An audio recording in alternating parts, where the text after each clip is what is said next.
Hello, dear students. I am Bhimgowda Patil, your English teacher. Today, we will start the study of literary terms. These literary terms are important to understand the literature in a proper manner. They give us the strength to analyze and to comprehend the literary forms. The first one in the literary terms is allegory.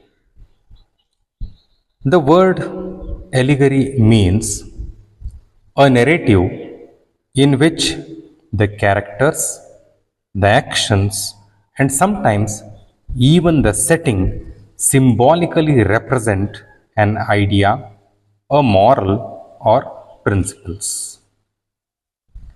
If we break this definition into different parts, we can easily understand what is an allegory. It is a narrative. It is commonly called a story inside a story,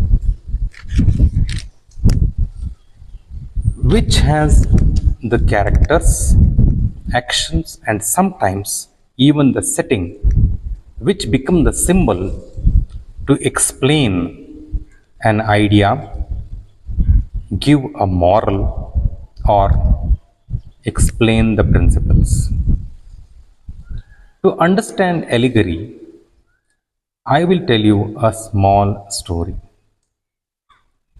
We all know and we have studied in our primary classes, in our early childhood, that there was a greedy dog. A dog was hungry and it was searching for the food. After roaming throughout the city, it found one piece of bread.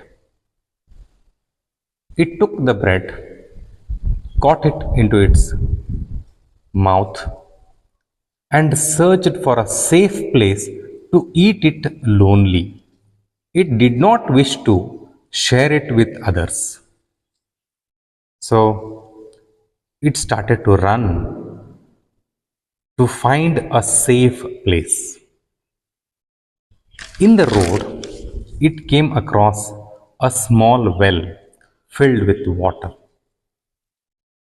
It peeped into the well and found that there was another dog carrying the same piece of bread.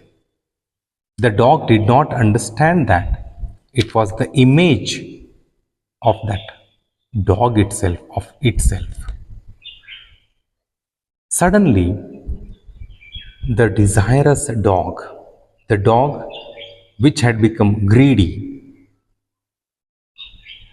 opened its mouth to catch the bread which was in the mouth of the dog,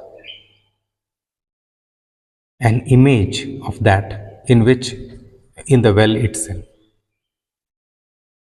When the dog opened the mouth, the bread fell into the water and was all wet and spoiled. The message of this story is one should not be greedy.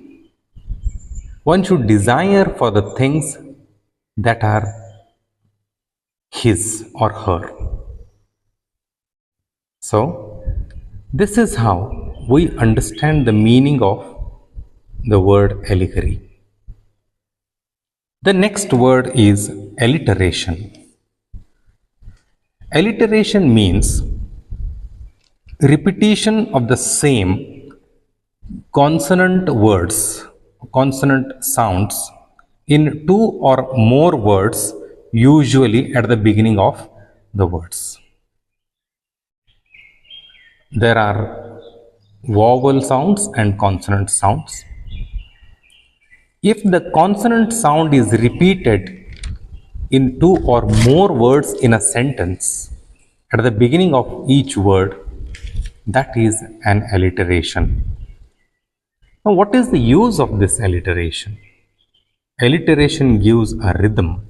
Alliteration gives the musical quality to the sentence. So, alliterations are used while writing poetry and in the dialogues which are used in dramas. I'll give you an example of alliteration. Whereat, with blade, with bloody, blameful blade, he bravely breached the boiling, bloody breast. Students, we can easily understand that the sound b is repeated many times to give it a rhythm. This was an example for alliteration. The next word is allusion. What is an allusion? Allusion is a direct or indirect reference to a person, place, thing, event, or idea in the history or literature. Many things have occurred, many events have occurred, many ideas have crossed through all the time. While writing the stories, the poems, or even while discussing, we give examples. If we give the examples that have passed in the history or which have been written in the past in other books, that becomes an allusion to that. For example, when we see the lovers, we often refer to them as Romeo and Juliet. But the story of Romeo and Juliet is a tragic one. So, whenever we write or whenever we speak about lovers as Romeo and Juliet, we should also understand that they should be star-crossed. Their love will not materialize at the end. They will fail. Their love will fail and they will meet their fate at the end. So, whenever we are going to explain these things, we can say that they are Romeo and Juliet. This is an example for allusion. The next word is antithesis. An antithesis is a figure of speech in which words and phrases with opposite meaning are balanced against each other. This is quite difficult to understand.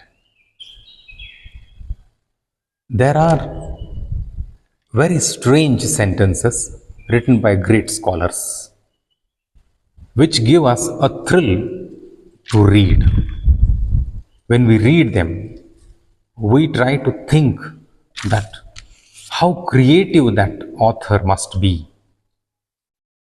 Here, I'll take an example from the novel A Tale of Two Cities, written by Charles Dickens. The novel begins with a very famous line, "It was the best of times, it was the worst of times." Now see, the sentence explains the social and political condition of France during the French Revolution. It tells that, the words tell us that it was the best of times. At the same time, it was the worst of times. Here, the word antithesis can be easily understood with the help of such examples. Students, I hope you have understood these 4 literary terms. In the next video, we'll continue with other examples. Thank you.